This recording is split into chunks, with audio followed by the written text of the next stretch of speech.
Glória a Deus, que coisa deliciosa estarmos na casa do Senhor, é podermos cantar louvores como esse, exaltar o nome do Senhor, abrir o nosso coração, porque isso renova tanto a nossa fé, a nossa força, o nosso ânimo e a nossa convicção de que Ele está conosco, de que Ele é o nosso Pai, o nosso abrigo e o nosso sustentador. Adolescentes, fiquem à vontade, por favor, podem ir para a sala. Deus abençoe o estudo de vocês nessa manhã.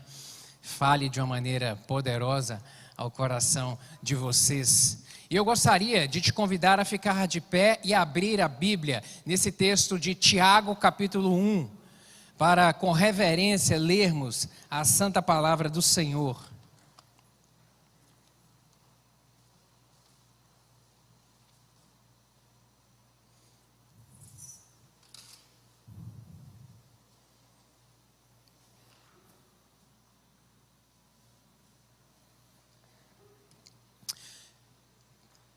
Você que está conectado conosco, Deus te abençoe de uma maneira poderosa aí na sua casa.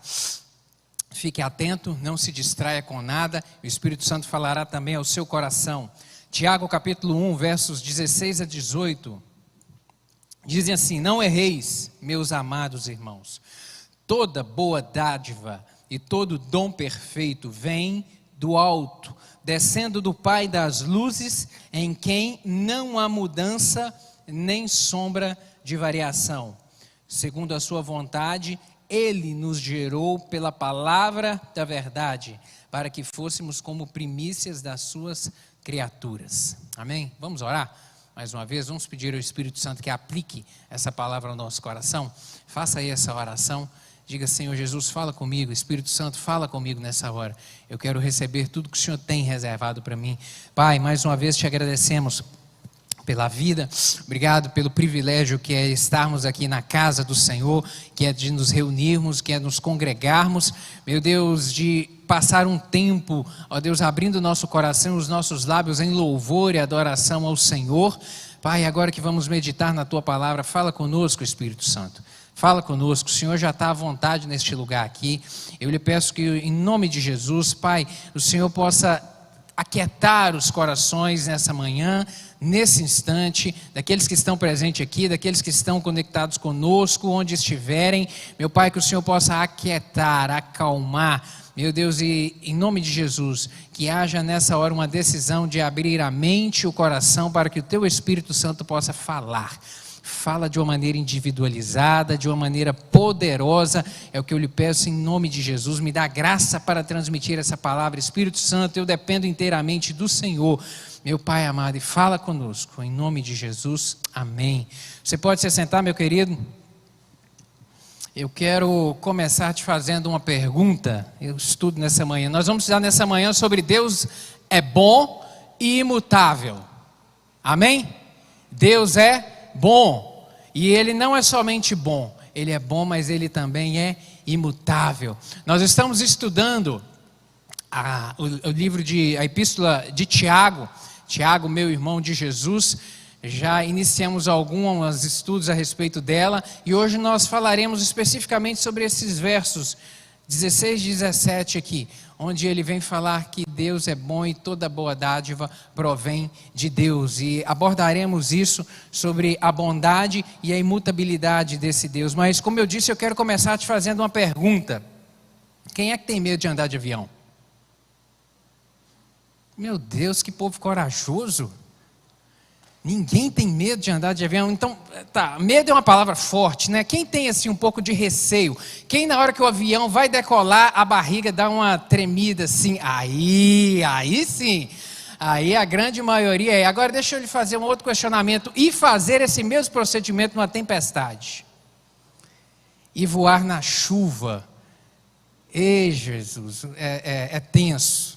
É tenso. Eu me lembro de uma vez que estava voltando de São Paulo, aeroporto de Congonhas, o avião indo decolar e estava chovendo. Aquela pista tenebrosa. E o avião vai subindo, e à medida que ele vai subindo e saculejando, subindo e tremendo. E aí o que nos resta fazer? Apertar ali o assento e orar. E orar. Meu Deus, tem misericórdia. E ali é o momento que você pede o perdão pelos todos os pecados, você se lembra de tudo, e você clama a Deus, pede misericórdia e entrega a vida nas mãos do Senhor. E Pai, meu espírito já está com o Senhor, agora o que vier é lucro. É mais ou menos assim, na tempestade é mais ou menos desse jeito. E eu me lembro que o avião estava subindo e tempestade, saculejando demais, tremendo demais, mas daí a pouco, ele enfrentando toda aquela turbulência, toda aquela intempérie da chuva, ele rompeu as nuvens, e ele passou por cima das nuvens.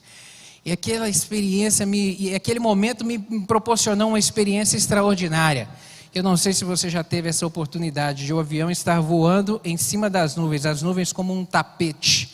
E na hora que o avião passa ali por aquela tempestade, aparece um céu azul como esse nosso de verão aqui de Valadares, com 40 graus, que não tem uma nuvem sequer, e um sol estalante, e um sol brilhante. E naquele momento eu parei e fiquei admirando aquela cena, aquele momento, e pensando, meu Deus, como o Senhor é poderoso, e como o Senhor é maravilhoso. E aquele momento foi um momento de reflexão, onde o Espírito Santo ficou falando, me ajudou a lembrar de que enquanto lá embaixo havia uma tempestade, enquanto lá embaixo estava um vento tempestuoso, estava chuva, enquanto lá embaixo estava nebuloso o tempo, enquanto lá embaixo não estava dando para poder enxergar direito as coisas, logo acima estava o sol. O sol estava no mesmo lugar que ele sempre esteve. O sol não mudou de lugar em razão da tempestade, o sol estava lá. O sol estava lá. Sabe, querido, e o Espírito Santo falou muito ali no meu coração naquele momento, eu me lembrei disso na hora que estava preparando essa aula. Por quê? Porque a segurança que o Senhor nos proporciona é a de nós sabermos que Ele está onde sempre esteve.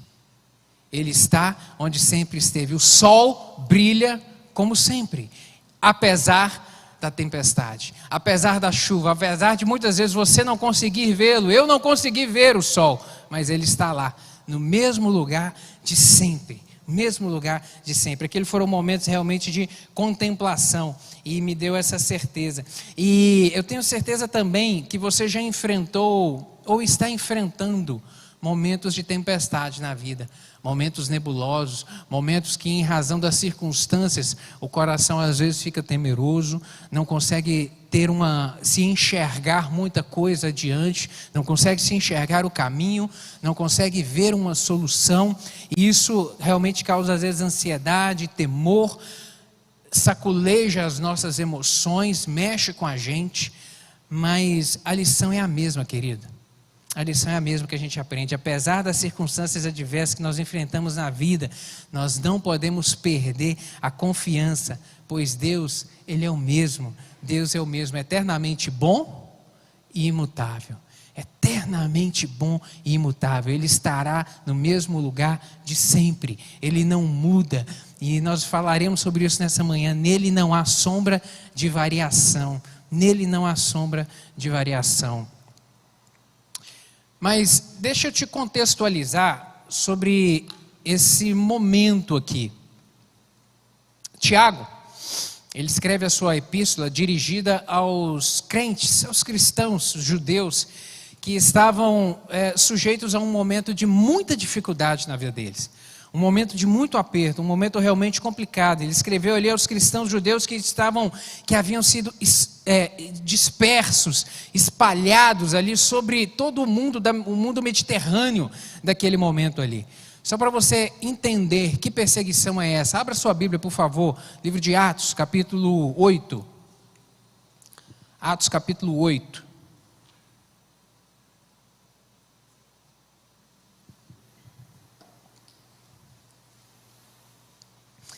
No capítulo 7 de Atos, nós vemos aqui Estevão, em um momento que ele vem se apresentar diante do Sinédrio, começa a falar, capítulo 6, perdão, começa a falar aqui a respeito, a partir do verso 8 aí, Estevão como o primeiro Marte, e vem falando que Estevão era um homem cheio de fé e cheio do poder de Deus, que Deus agia e movia de uma maneira sobrenatural através deste homem. Ele estava sendo usado na pregação com ousadia, e Deus operando milagres, sinais e prodígios através dele. E aqui nós vemos, a partir do capítulo 6 aí, que a inveja tomou conta do coração dos judeus, dos judaizantes, dos fariseus e saduceus que compunham ali o sinédrio, aquele mesmo grupo que se levantou contra Jesus. E aqui eles levantam com inveja contra ele, porque a notoriedade do nome dele e do que Deus estava fazendo através da vida dele chamou a atenção. E ali aquele grupo se levanta para poder sufocá-lo.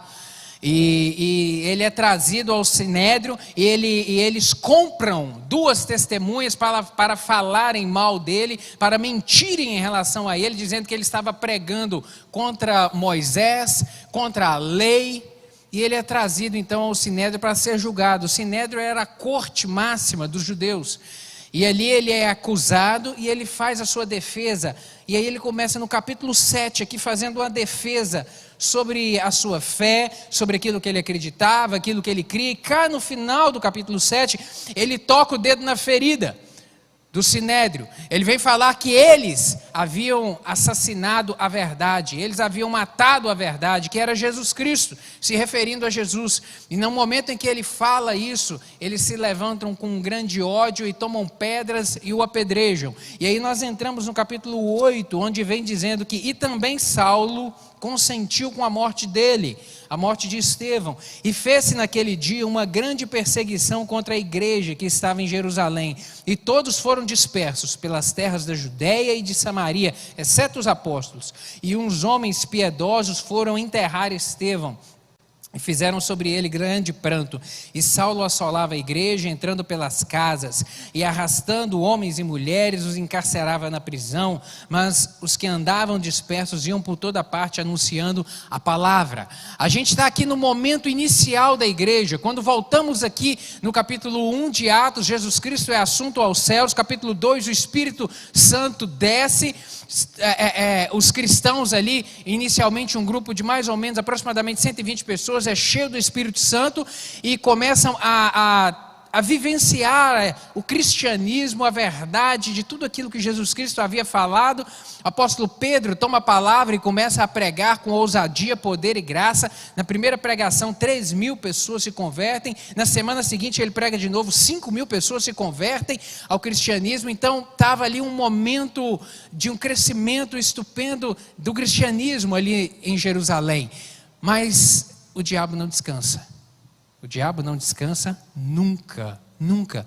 E onde a igreja está trabalhando, funcionando, onde a igreja está fazendo diferença, onde eu e você, corpo de Cristo, estamos sendo úteis, produzindo para o reino do Senhor, a oposição sempre vai se levantar. Não se esqueça disso. E aqui a oposição se levantou através da perseguição a esses cristãos aqui. E aí aconteceu esse evento aqui, logo do início do capítulo 8, onde Saulo se levanta e todo o sinédrio para perseguir e aprisionar os cristãos. E aqui diz que eles foram dispersos. Os cristãos saíram de Jerusalém, exceto os apóstolos que ali permaneceram. A igreja saiu, aqueles 8.000 cristãos convertidos mudaram de cidade. E por onde eles iam anunciando a palavra da verdade. E aí Tiago, ele vem nesse momento aqui escrever para esse grupo de pessoas que estavam vivendo perseguição, porque a perseguição não estava restrita apenas a Jerusalém. Lembra que Saulo tomou cartas para poder sair perseguindo judeus, cristãos em outras cidades? Então era um contexto quase que nacional de perseguição aos cristãos naquele momento. Então Tiago ele vem escrever para esse povo que estava vivendo um momento de aperto. E na vida cristã, querido, nós enfrentamos provações, enfrentamos tentações, enfrentamos essas dificuldades, provações e tentações. Superar com êxito essas adversidades produz em nós maturidade e produz um caráter forte. Maturidade espiritual e um forte caráter em relação ao que nós somos no reino do Senhor, em relação a Cristo. No início da sua epístola, aqui Tiago, ele vem falar a respeito de provação e tentação. Nós estudamos inclusive isso com a pastora Jaqueline na semana passada, sobre provação. E ele vem abordar conceitos a respeito de provação e tentação, porque Tiago entendia que era extremamente necessário que os judeus compreendessem isso, para que eles não errassem, para que eles não fossem enganados. E aí ele vem dizer a respeito de provação, que a provação ela é de natureza externa. E ela serve de instrumento de Deus para aprovar e aperfeiçoar aquele que persevera. Isso é a provação. A provação é algo que vem de fora, que nos atinge de fora, que se levanta. São circunstâncias, são adversidades da vida, coisas que se levantam contra nós. Então ela parte de fora, para mexer conosco, para mexer no nosso interior. Mas ela serve como instrumento de Deus, entenda isso. A provação ela é um instrumento de Deus para trabalhar conosco, para trabalhar a sua fé, para amadurecer você. Ele tem esse propósito e essa finalidade. A finalidade do Evangelho ela é essa, justamente de transformar o homem. Essa é a finalidade do Evangelho, promover a transformação no nosso interior. E o apóstolo Paulo ele vem explicar com muita propriedade sobre essa mudança, quando ele vem dizer a respeito da doutrina da salvação, que ele vem abordá-la lá na carta aos Romanos, sobre a doutrina da salvação, onde ele vem dizer que, olha, essa obra transformadora, essa modificação que o Evangelho vem promover na vida do cristão, ela começa, o start dela é quando Jesus Cristo morre na cruz do Calvário. Aquele ato da morte, aquele sacrifício feito por nós ali, é a expiação do nosso pecado. Ali foi a obra redentora de Cristo. Naquele momento, o Senhor Jesus Cristo estava pagando a Deus o preço da nossa condenação. E o apóstolo vem dizer que estávamos condenados. Condenados em razão de quê? Do pecado adâmico. Adão pecou e o pecado entrou na humanidade, e esse pecado faz separação entre nós e Deus, e em razão desse pecado, ele impede a comunhão nossa com Deus, e estávamos portanto condenados, porque Deus é perfeito, e Deus não tolera o pecado, e em razão dessa separação, quando Jesus Cristo morre na cruz do Calvário, Ele paga a Deus o preço da nossa condenação, Ele nos compra para si, porque redimir significa isso, comprar para si. E aí a partir de agora, lavados e remidos, que podemos ser, a partir do momento daquele sacrifício, o texto bíblico diz que o véu do templo se rasgou de alto a baixo, então agora nós podemos ter livre acesso a Deus, e aí no momento que a pessoa se achega a Deus, e reconhece a sua falha, a sua imperfeição, e se arrepende do seu caminho pecaminoso, e ele declara a si mesmo, que há um Deus no céu e que ele precisa desse Deus, e ele entrega o seu coração a Jesus. Nesse momento ocorre a obra da justificação, onde ele passa agora a ser limpo, porque justificar significa retirar a culpa. Então a culpa do pecado adâmico, do peso dessa condenação que havia sobre nós, no momento em que a pessoa entrega o seu coração a Jesus, ela é retirada de si. Porque agora nós podemos ter comunhão com Deus, e a partir desse momento eu posso ter comunhão com Deus, porque lavado e remido no sangue do Cordeiro estou, limpo e purificado do pecado. Mas essa obra ela continua, e aí é que o Senhor Jesus Cristo vem explicar lá para Nicodemos, quando ele vem dizer que o importante é nascer de novo. Aí na hora que entrega-se o coração a Jesus Cristo, que agora está redimido, está justificado, começa algo novo brotar de dentro para fora, algo novo ressurgir, transformações começam a acontecer na mente. Isso é a obra da regeneração, é aquilo que eu pensava de uma maneira, agia de uma certa maneira, mas agora o Espírito Santo começa a me guiar para outra direção. Agora as minhas vontades mudam, o que eu gostava, o que me atraía no pecado, agora já não me atrai mais, se torna uma nova criatura. Isso é a obra da regeneração, e o Espírito Santo que passa agora a habitar no coração, passa a direcionar, a instruir, a orientar a respeito da vida, me leva a uma vida de santidade, uma vida de santificação. A obra A doutrina da salvação ela é composta disso, de redenção, justificação, regeneração e santificação. E ela é completada dia a dia porque ela é um processo. É um processo que na dia a dia da nossa caminhada com Cristo, nós vamos caminhando em santidade com Ele, em santificação.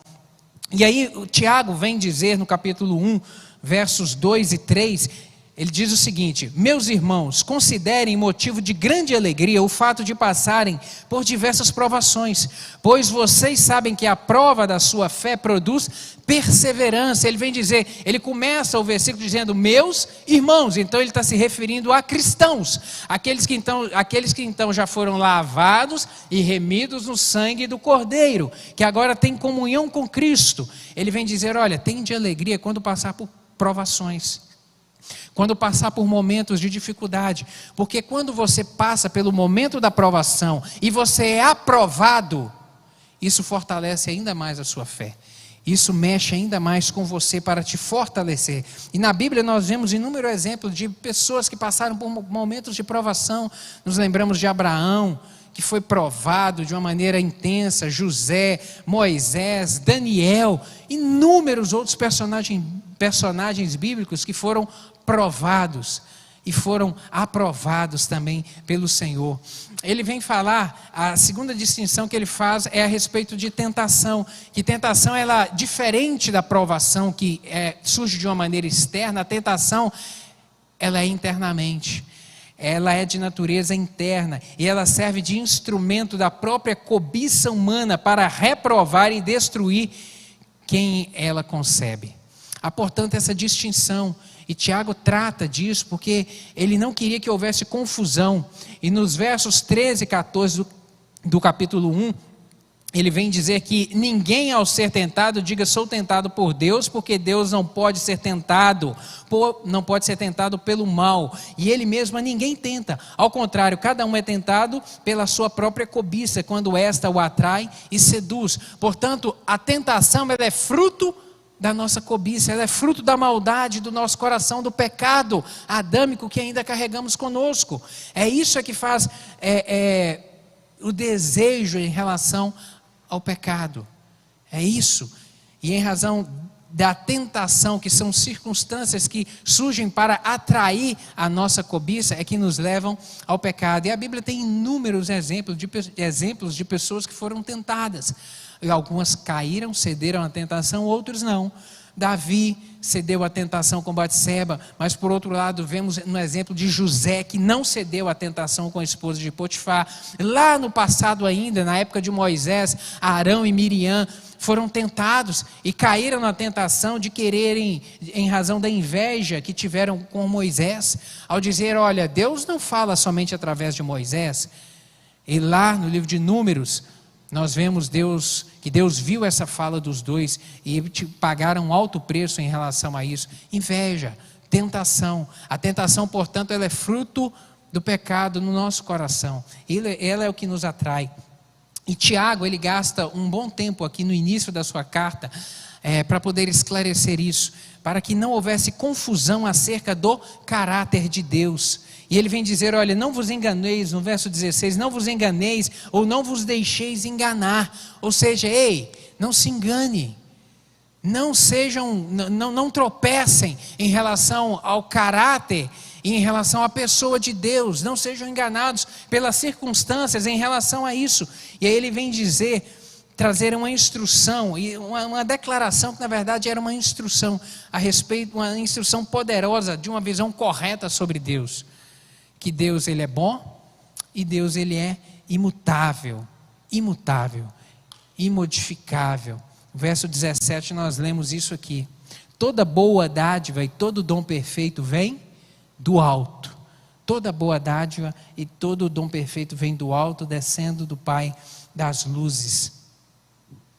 Tiago vem falar de uma maneira muito clara. Em outras palavras, tudo que é bom procede somente de Deus.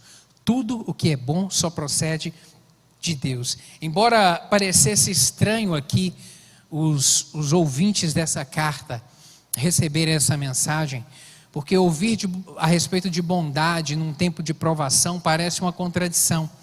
mas Tiago vem justamente trazer esse esclarecimento para os cristãos do primeiro século aqui, que eles precisavam aprender a não confundir o caráter de Deus com as circunstâncias adversas da vida. Precisavam ter essa compreensão. E quando voltamos lá no Antigo Testamento, nós vemos um outro personagem bíblico que também trouxe esse mesmo tipo de mensagem, Naum. O profeta Naum, que viveu muitos séculos antes de Tiago, ele profetizou sobre a decadência do Império Romano, do Império Assírio. O Império Assírio foi o primeiro império que existiu na humanidade. O mundo antigo teve 5 impérios: o Império Assírio, depois Império Assírio, Império Babilônico, Império Medo-Persa, Império Grego e depois o Império Romano, que foi o que dominava o mundo na época de Jesus. O primeiro grande império foi o Império Assírio, um povo extremamente mau, corrompido, que tinha um prazer na maldade, cuja capital era Nínive, aquela mesma Nínive para a qual Deus determinou que Jonas fosse lá pregar, muitos anos antes. Mas o profeta Naum, ele se levanta para poder profetizar a ruína desse povo. E ele profetiza, e enquanto ele estava profetizando sobre a decadência do império e sobre a ruína de Nínive, no meio dessa devastadora tempestade, ele vem anunciar 3 verdades a respeito de Deus. 3 verdades de Deus. Ele vem dizer a respeito da bondade de Deus, do socorro de Deus e do conhecimento de Deus. 3 verdades profundas. Naum capítulo 1, verso 7. Ele diz o seguinte: o Senhor é bom, é fortaleza no dia da angústia e conhece os que nele se refugiam. O Senhor é bom, é fortaleza no dia da angústia e Ele conhece os que nele se refugiam. A bondade de Deus, a bondade de Deus. A bondade de Deus é a âncora da nossa esperança, querido. A bondade de Deus é a âncora da nossa esperança. O Senhor é bom, Ele é essencialmente bom. Nele não há mudança. A essência dele é a bondade. E nós vemos isso sobre o aspecto de que Ele não nos dá o que merecemos. Na verdade, nós não merecemos nada, mas ainda assim, esse Deus bom nos presenteia e nos concede bondades a respeito da nossa vida, de uma maneira extraordinária, Ele faz o sol brilhar sobre maus e cair a chuva, até mesmo sobre a vida daqueles que zombam dele, até mesmo. A terra está cheia da bondade de Deus, e nós vemos isso, sabe? As obras da criação e as ações de Deus para providenciar o sustento da sua própria obra, revelam a bondade e o caráter desse Deus que é bom na sua essência. O que Deus nos dá? Ele nos dá a vida. A essência da vida vem de Deus. Deus nos presenteia com vida, Ele nos presenteia com saúde. Se você está sentado aqui nessa manhã, é porque você tem saúde, é porque Deus te permitiu levantar da cama e estar aqui hoje. Deus é que provê isso, querido. Deus é que provê. Dinheiro não compra. Dinheiro você pode pagar um excelente plano de saúde, um excelente convênio, mas ele não vai comprar saúde nunca. Isso é Deus que nos dá. É Deus. O pão de cada dia, quem coloca na nossa mesa? É Deus que coloca na nossa mesa. E Ele também, além de nos dar o pão, Ele nos dá o privilégio de saborear o pão. Que bênção! Como é delicioso saborear uma boa comida. Como isso é delicioso. Deus é que tudo provê. Quem nos dá o trabalho? É Deus. Quem envia a provisão sobre a nossa mesa e a nossa casa? É Deus. Tudo é Deus, tudo vem dEle. Quem nos concede o prazer de viver em família? Deus. Como é gostoso ter uma família. Como é gostoso ter amigos. Amigos que por muitas vezes são realmente mais chegados do que irmãos, como a palavra do Senhor nos diz. Como é gostoso vivermos um relacionamento de amizade. Quantas bênçãos Deus nos concede. Como isso é maravilhoso, como é bom termos uma igreja Um lugar como esse para onde onde nos agregamos, onde vemos para ser alimentados na nossa fé, onde somos fortalecidos pela palavra da verdade, onde recebemos instrução de Deus para a nossa caminhada, onde temos o prazer de convivermos na intimidade com os irmãos, de compartilhar com os irmãos, compartilhar momentos de alegria, momentos de felicidade, mas também de chorarmos juntos, de nos abraçarmos, mas de segurarmos nas mãos uns dos outros e prosseguirmos adiante. Como a igreja é uma bênção na nossa vida, como a igreja é algo abençoador, criado pelo nosso Senhor Jesus Cristo. Mas a máxima expressão da bondade de Deus, querido, ela é manifestada através da obra redentora de Cristo. É a máxima expressão da bondade. Jesus é a expressão máxima, sabe, da bondade de Deus, e a salvação que Ele nos trouxe é realmente assim a dádiva mais excelente, porque podemos ter vida, podemos ter saúde, podemos ter prosperidade, podemos desfrutar de relacionamentos, podemos viajar, podemos ter tantas experiências gostosas, mas nada disso faria sentido se não tivesse Jesus. Por quê? Porque essa vida ela é temporária. E o próprio apóstolo Paulo, na carta a Coríntios, na primeira carta aos Coríntios, capítulo 15, verso 19, ele vem dizer que se a nossa esperança em Cristo se limitar apenas nessa vida, somos os mais infelizes dos homens. Porque se tudo que Deus pudesse nos proporcionar se limitasse aos 5, 10, 20, 80 anos, 106 anos, como o irmão Valdir viveu, ou mais, seria pouco demais, seria pouco. Pergunte a uma pessoa de 80 anos se a vida não passou rápido. Pergunte a um de 60 anos se não passou rápido. Passou, Rita? Passou rápido, né? Como voa, como o tempo voa. Pergunte a alguém de mais idade se demorou, se demoraram os 60, os 80 anos a passar. Não, ela vai dizer, não, passou muito rápido. Passou muito rápido, a vida passa rápido como um sopro. Então se mesmo tendo Cristo, se limitássemos apenas essa vida, seríamos muito infelizes, porque ela é muito rápida, ela é muito estreita. Mas glória a Deus, porque nós temos a certeza de uma vida após essa vida, uma vida eterna com o Senhor Jesus. Deus é bom. E uma outra verdade que nós aprendemos aqui é que o socorro de Deus é a âncora da nossa paz. O socorro que nós temos em Cristo é a âncora que nos sustenta e que traz paz ao nosso coração, porque Deus nos abandona, querido, Deus não nos abandona, não nos abandona na batalha, Deus não nos abandona nos momentos amargos da vida que por vezes nós enfrentamos, nos momentos de dificuldade, de adversidade. Ele caminha conosco no momento em que o mar está revolto, no momento em que as ondas se levantam, Ele está ao nosso lado, Ele continua sendo sempre o mesmo Deus. Ele inspira canções de louvor e adoração nos nossos lábios e no nosso coração quando estamos passando por momentos de aperto, quando não encontramos solução, quando não vemos luz. Ele enche os nossos lábios com um cântico de vitória, com a certeza de que Ele continua presente, de que Ele continua sendo Deus. Mesmo que lágrimas estejam descendo do rosto, querido, nós podemos ter a convicção ainda de que Ele continua sendo Deus, presente, consolo, conforto. Nem sempre Ele nos livra da angústia, entenda isso. Nem sempre Ele nos livra da angústia, mas Ele sempre é fortaleza na hora da angústia. Sempre Ele está presente na hora da angústia. Ele nem sempre nos livra do fogo, mas Ele sempre anda conosco no fogo. Apesar do fogo, Ele sempre está conosco. O fogo, na verdade, só vai servir para romper as amarras, mas não vai nos consumir, porque Ele caminha conosco, Ele está conosco sempre. Nem sempre Deus nos livra da morte.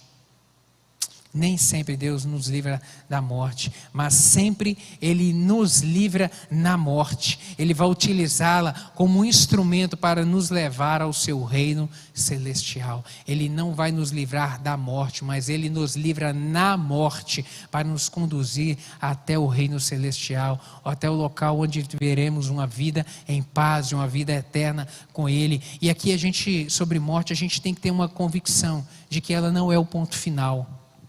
Ela não é o ponto final. Não é o ponto final de maneira alguma. E a morte não significa e não representa a derrota de Deus. Às vezes, em alguns momentos, em razão da nossa fraqueza e da nossa fragilidade, somos tentados a pensar: por que Deus não curou? Ou Deus era incapaz de curar? Não. Ele tem todo o poder e toda a autoridade. Ele simplesmente não quis porque ele tinha outro propósito, porque ele tinha um outro querer. A morte não é superior ao poder do nosso Deus em momento algum. Ele está assentado no trono, regendo, governando, sendo Deus acima de tudo e Deus acima de todos. Por vezes é difícil compreender uma verdade que a deterioração celular nossa, ela é constante. O tempo ao nosso redor, ele muda. As estações mudam. O dia passa, as horas passam. Então, as coisas que construímos com as nossas mãos, elas se deterioram com o tempo. Então, tudo que está em volta de nós e na nossa realidade é instável, é deteriorável com o tempo. E aí, quando nós voltamos os olhos para falar a respeito de Deus e de um Deus imutável, realmente é difícil essa compreensão. É difícil imaginar que Deus, hoje, 2021, foi o mesmo Deus, da mesma forma do tempo de Tiago, e lá do tempo de Moisés, e do tempo de Abraão, e do tempo de Adão, e de antes de Adão. É realmente difícil entender essa questão da imutabilidade de Deus, na fragilidade da nossa mente. É realmente uma limitação que nós temos. Mas Deus, Ele é imutável. A bondade divina e a imutabilidade de Deus. Nós temos que falar sobre isso. Que o Deus bom, Ele não modifica. E Ele não modifica porque nele não há diferença. Nele não há diferença. A ideia da imutabilidade de Deus está arraigada à ideia da sua bondade. Isso implica na certeza de que a bondade do Deus imutável nunca sofre alteração ou mudança. Não há. Por isso que ele vem utilizar a figura da sombra de variação.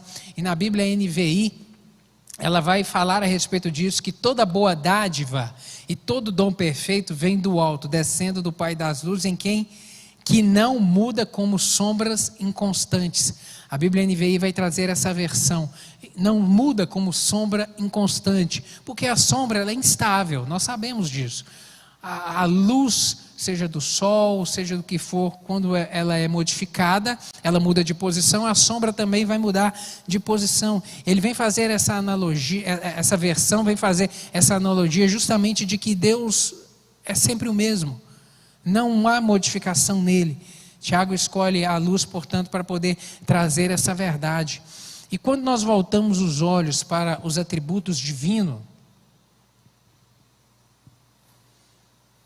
a gente percebe a imutabilidade de Deus.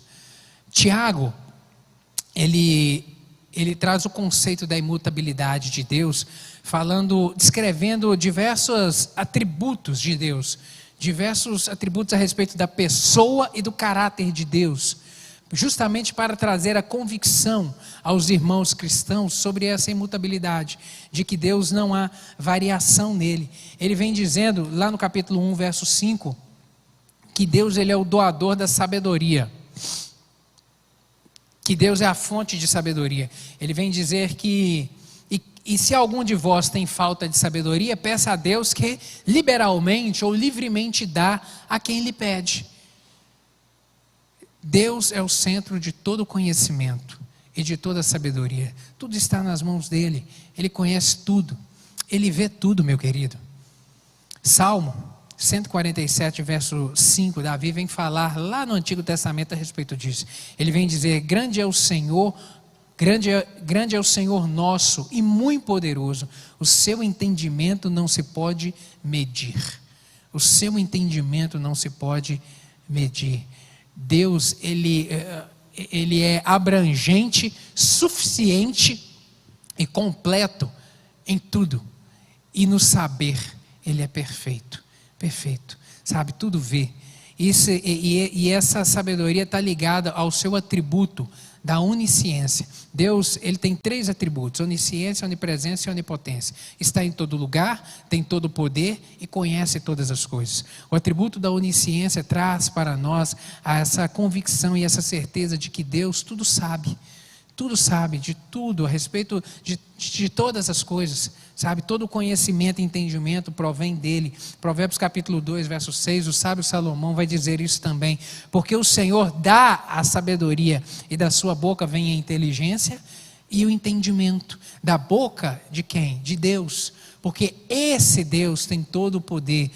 Todo o conhecimento está nas mãos dele, todo o entendimento. Por isso que todos os nossos questionamentos, querido, o melhor psicólogo que nós temos a quem levar os nossos questionamentos, as nossas dúvidas, as nossas incertezas, sabe, os porquês da nossa vida, é a Deus. É entregar a Ele, é dobrar o joelho no nosso quarto e entregarmos ao Senhor todos esses questionamentos. Aquilo que por vezes inquieta o seu coração, apresente a Deus, porque Ele vai trazer resposta. Ele tem a resposta certa. Ele vai te revelar, Ele vai trazer a você o entendimento para quietar a sua alma sobre esses questionamentos que às vezes fervilham aí no seu coração. Apresente a Deus, Ele tudo sabe. Ele é o melhor psicólogo que existe. Ele vai trazer a orientação certa, o norte certo, para você caminhar em segurança. Um outro atributo, uma outra característica, melhor dizendo, de Deus, que Tiago vem trazer ainda no capítulo 1, é que Ele é fiel às suas promessas.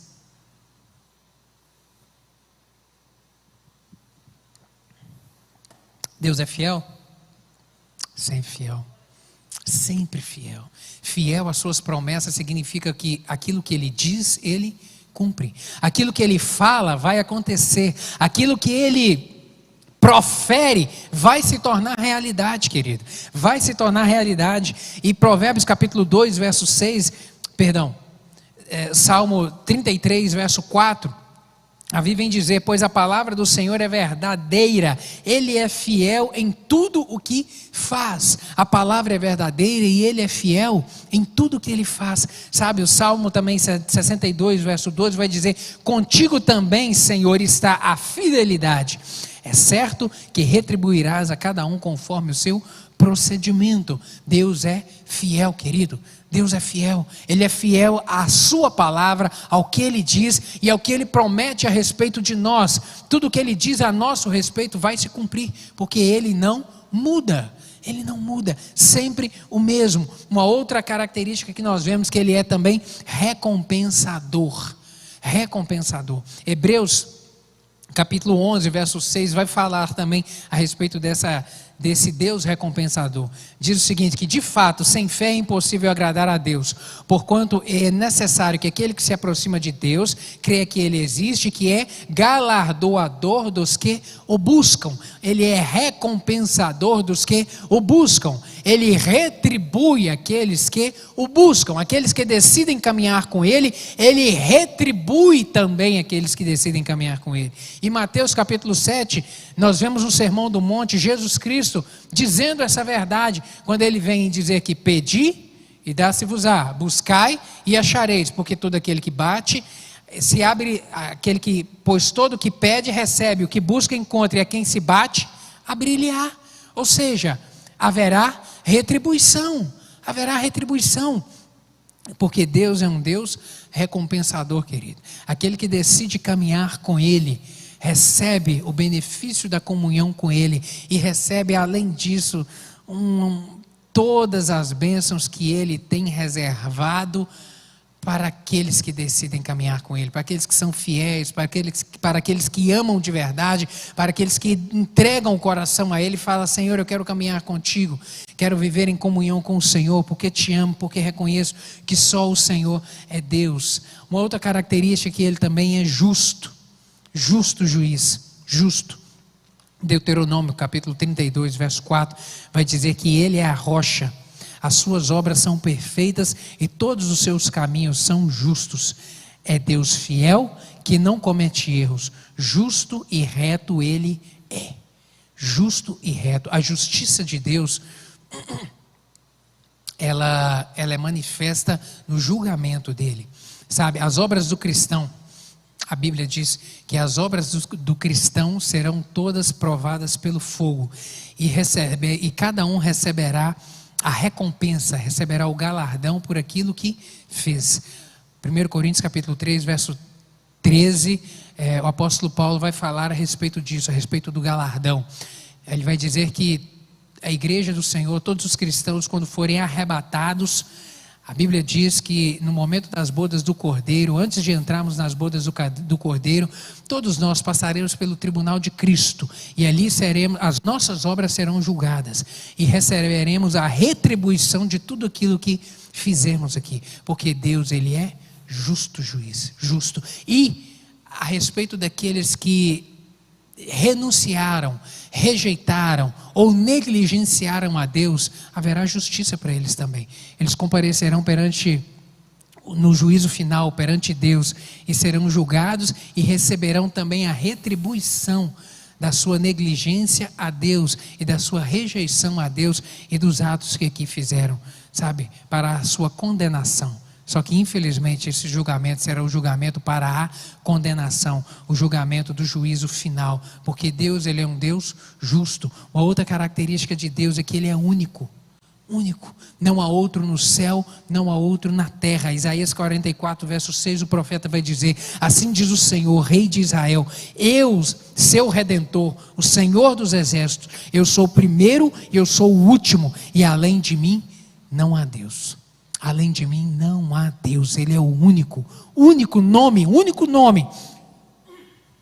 único nome a quem venhamos invocar é o nome do nosso Deus. Outras características, ele vem dizer, criador do homem, Deus é gracioso, Deus é legislador e juiz, Deus é soberano, misericordioso, compassivo, Ele é restaurador da vida, sabe, soberano, Ele tem todo o poder, toda a autoridade, misericordioso, compassivo, sabe, lá em Lamentações 3 vai dizer que as misericórdias do Senhor são a causa de não sermos consumidos, as suas misericórdias não têm fim, elas não acabam nunca, sabe, Ele é restaurador da vida também. 2 Coríntios capítulo 5 verso 17 vai dizer: assim que se alguém está em Cristo, nova criatura é, as coisas velhas já passaram, agora com Cristo é um momento novo, é um tempo novo, é uma vida nova, porque Ele é o restaurador. Não importa o histórico, o passado, o pretérito, o pecado, a vida pecaminosa, a vida distante de Deus que se levou, quando se entrega o coração para Jesus Cristo, agora é uma vida nova com o Senhor. Ele tem o poder para reconstruir uma nova vida. E as escrituras, a escritura sagrada e a imutabilidade de Deus, sabe, querido, a doutrina da imutabilidade de Deus, ela permeia toda a Bíblia, desde lá o Antigo Testamento até o Novo Testamento, nós vemos falar a respeito de um Deus que é imutável. Números capítulo 23 verso 19, Moisés escrevendo vai dizer que Deus não é homem para que minta, nem filho de homem para que se arrependa. Porventura diria ele e não faria, ou falaria e não confirmaria. Então, de uma forma muito clara, a palavra nos diz que Deus não muda. Salmo 102 verso 27, tu porém és sempre o mesmo e os teus anos jamais terão fim. Malaquias capítulo 3 verso 6, Deus vem dizer: porque eu, o Senhor, não mudo, eu, Senhor, não mudo. E lá no final, Apocalipse capítulo 1 verso 8, o próprio Senhor Jesus vai dizer: eu sou o alfa e o ômega, diz o Senhor Deus, aquele que é e que era e que há de vir, o Todo-Poderoso. Portanto, querida, de uma forma clara a gente vê a Bíblia nos apresentando um Deus que é imutável, um Deus que não tem sombra de variação alguma nele. As duras provas da vida não podem afetar, sabe, querido, e comprometer a nossa visão a respeito da pessoa e do caráter de Deus. Por mais difícil que seja de repente um momento que você esteja vivendo, você tem que ter sempre essa certeza, essa convicção no seu coração a respeito de quem é Deus. Quem é Deus? Quem é Deus para você? A sua visão de Deus está limitada às circunstâncias que você vive? A sua visão sobre Deus está limitada aos momentos de alegria ou aos momentos de tristeza que você vive? Quem é Deus para você? Essa é a verdade que Tiago vem apresentar para os nossos irmãos cristãos lá do primeiro século. Ei, independente da circunstância que vocês estejam vivendo, toda boa dádiva, todo dom perfeito desce do alto, do Pai das luzes, em quem não há mudança e nem sombra de variação. Independente das circunstâncias, Ele sempre é e sempre será Deus. E eu quero terminar o estudo nessa manhã com 2 frases. A primeira é essa: que mesmo quando os nossos dias se encontram nublados, cinzentos ou chuvosos, sobre as mais densas sombras e carregadas de nuvens, sempre existirá o sol, que nunca se apaga. Você pode dar glória a Deus por isso? Sempre existirá o sol, querido. A sua vida pode estar uma tempestade, pode estar um momento nebuloso, pode estar um momento difícil, sabe? Mas sempre o sol continuará existindo. O sol não muda. O sol não muda nunca.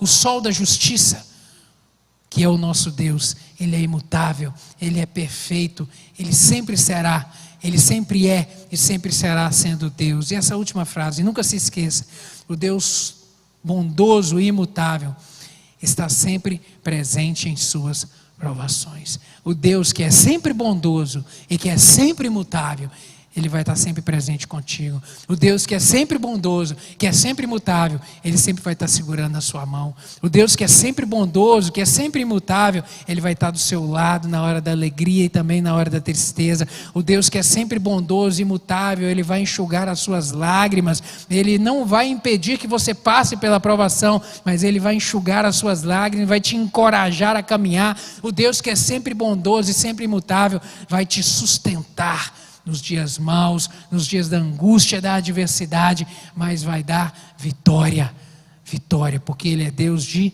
vitória. Amém, meu querido? Vamos colocar de pé, vamos orar. Glória a Deus pela sua palavra, glória a Deus por podermos ter o privilégio de conhecer a um Deus que é imutável.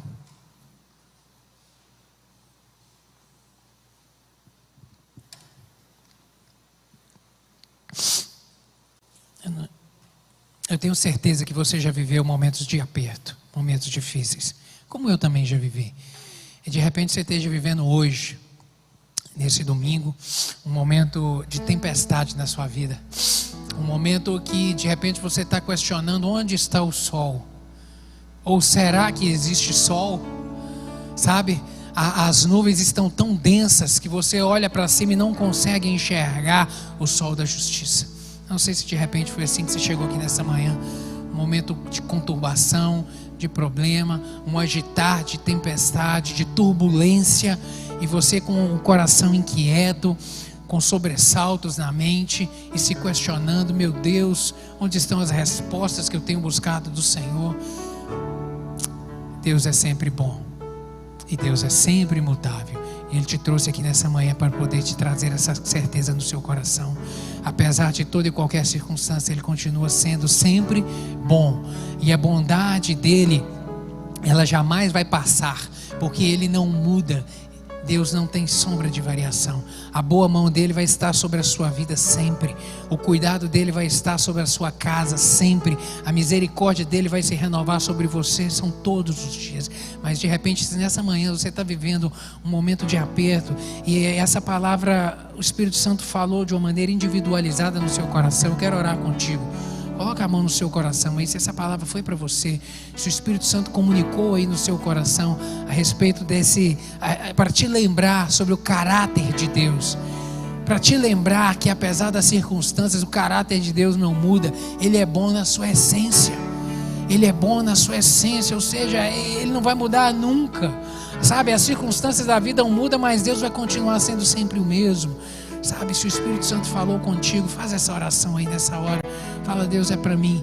Deus, obrigado por essa confirmação. Sedimenta isso, meu Deus, no meu coração. Sedimenta essa verdade como uma rocha no meu coração, em nome de Jesus. Deus, obrigado pela Tua palavra, que nos instrui, que nos mostra o caminho, que nos apresenta quem é Deus, que nos revela quem é Deus, que o Senhor é um Deus de poder, que o Senhor é um Deus bom e que o Senhor é um Deus que não muda nunca, Pai. Deus, é difícil essa compreensão compreensão para nós, porque vivemos, somos fracos, somos falhos, meu Deus, e somos mutáveis. É difícil entender sobre a imutabilidade do Senhor, mas o Senhor é o mesmo, ontem, hoje, amanhã. O Senhor continuará sendo o mesmo Deus bom, sempre bom, eternamente bom, independente das circunstâncias que eu esteja vivendo, bom, ó Deus, todos os dias sendo bom. Se a chuva está caindo, o Senhor vai ser bom. Se o sol está, ó Deus, brilhando, o Senhor continua sendo bom, independente de tudo. O Senhor é Deus. Obrigado por essa certeza nessa manhã, meu Deus. Eu lhe peço, Espírito Santo, que o Senhor traga ela de uma maneira, meu Deus, forte no coração de cada um dos meus irmãos, meu Deus, para ela brotar vida, meu Deus, no coração de cada um que nessa manhã está vivendo um momento de incerteza, em nome de Jesus. Deus, que o sol da justiça brilhe de uma maneira intensa, meu Deus, na vida de cada um dos meus irmãos, trazendo essa convicção todos os dias de que o Senhor é sempre bom e de que o Senhor é sempre imutável, que o Senhor é perfeito sempre. Completa essa palavra, Espírito Santo, com sinais e prodígios. É o que eu lhe peço, meu Pai amado, em nome de Jesus. Amém.